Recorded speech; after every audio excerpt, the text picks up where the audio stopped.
Jeff the Killer est le méchant titulaire des histoires de creepypasta du même nom. Il était à l'origine un jeune psychopathe latent qui a brutalement battu un trio qui s'en était pris à lui et à son frère Liu, dans la ville où il venait d'emménager. Liu se fit arrêter, ce qui a poussé Jeff dans une profonde dépression. Plus tard, les agresseurs ont de nouveau attaqué Jeff lors d'une fête, et Jeff les a tués tous les trois, mais pendant son acte, il se prit de l'eau de javel et a accidentellement allumé un feu, endommageant ainsi gravement son corps et son visage. Au cours de cette lutte, l'esprit de Jeff fut définitivement tourmenté.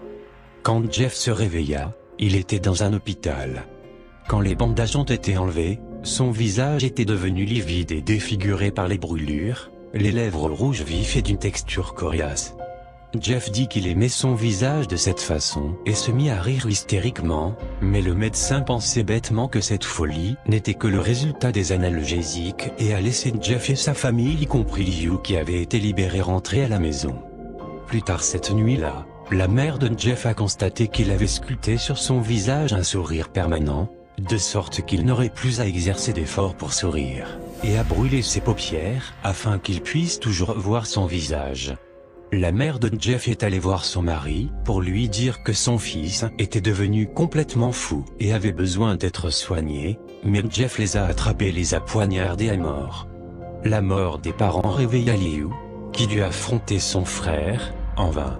Liu se trouvait à terre, avec Jeff qui se dressait au-dessus de lui, lui disant qu'il était sur le point d'enfoncer le couteau dans son corps. « Il faut que tu ailles dormir, et tout ira bien. » Quelque temps plus tard, un tueur inconnu a émergé et a fait une série de meurtres. Un garçon qui eut la chance de survivre aux attaques du tueur a décrit l'homme comme ayant une peau inhumainement pâle, un sourire hideux, et des yeux sombres, menaçants, ouverts en permanence. Quand il a essayé de tuer le garçon, il lui a dit : « Il faut que tu dormes maintenant. »